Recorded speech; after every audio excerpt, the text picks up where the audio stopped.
slicer basics. Now there are different types. This one here is a little 9-inch. This is a 12-inch. They have a lot of things in common, and not all of them have the same angle. This one below is a belt drive, and that's one of the reasons why the angle is what it is. You'll see some manufacturers almost have it straight up. Oftentimes there's a gear drive.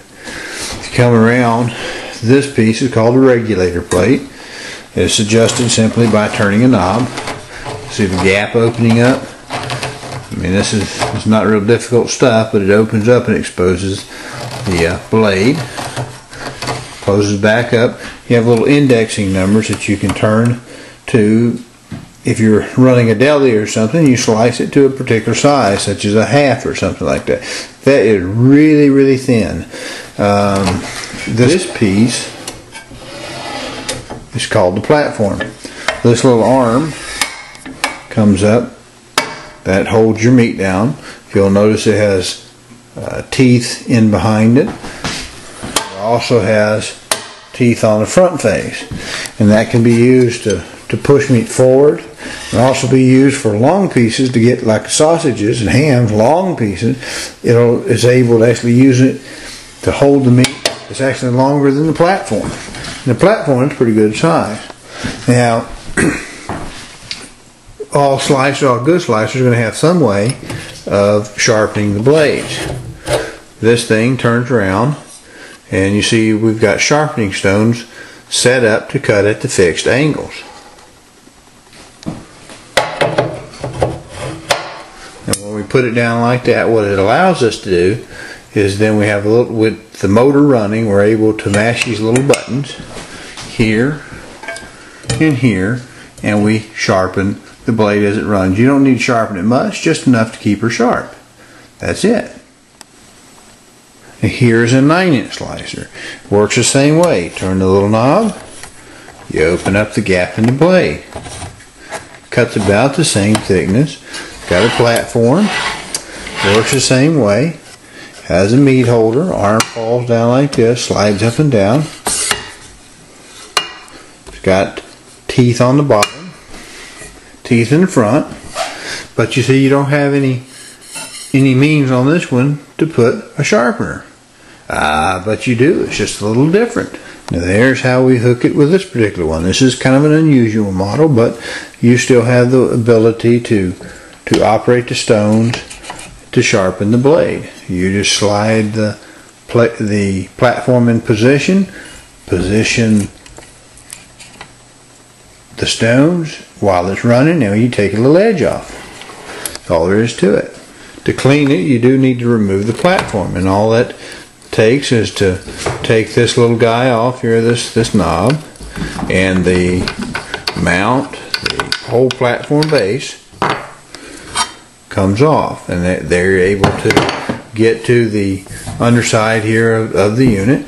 Also, the units are made where you have this little knob here. You take this little rod out, take it out, and then this piece is able to come away. Now I've got to hold the camera with one hand, so I'm just going to let you use your imagination. You see how this comes off. Now there it is with the guard removed. The underside of the guard is just a simple piece of aluminum shaped like this. These little grooves in the plate, the regulator plate, and then the guard are made so that the meat and cheese and your sliced item actually slides over with a minimum amount of friction. It goes back together the same way.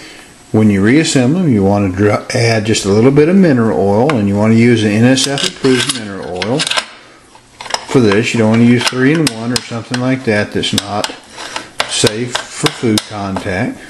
Tighten her down. Now your guard's back in place. Put your platform back on.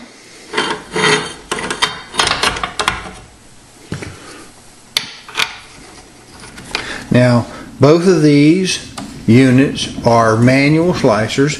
The piece here, the platform, just simply slides on the bar and against this square stock here. Now, the motor in this unit is fixed on this pivot rod, and this end is onto the cast housing. Has an adjustment. That's what keeps your tension on the belt. The big one is very, very similar. This little guy right here is a capacitor, and much like a condenser in your old automobile points ignition system, this device will actually hold a charge. And you get across those two contacts, it can knock the poop out of you. Switch. The bottom of the motor itself is ventilated to help it stay cool as possible. Now this unit in this condition is not a UL unit, because the bottom you have the ability to come in contact with the devices, electrical devices. So this particular device is not in the current UL readiness. Now up here the regulator plate works by turning this little plastic canvas. You can see that little piece move. It's got the little rubber looking piece on it. This little guy right here. That's what controls the regulator plate above it. The big one is built virtually identical, just larger scale. This is a pretty fair little slicer. It handles most things that I would need around the house. It's not particularly big. It's not too heavy. It doesn't take up too much room in the kitchen. The thing that this unit won't do for me is slice larger items. Look here, like this piece of meat here. This is a whole New York strip, $66.87 for 13.4 pounds. That's $4.99 a pound. Now that's not a great price. It's not a terrible price, but as you may see, that is, if I get the camera to focus, USDA Select. And if I have enough time on this video, I may say a little something about gradings of meat. Now, look, something here on the small one. You have, with the small diameter blade, you have a very short distance here, and when you slice, your product comes on this side and of course has to fall down. So that's a constraint with small one. The other issue is the platform. It's just not very large.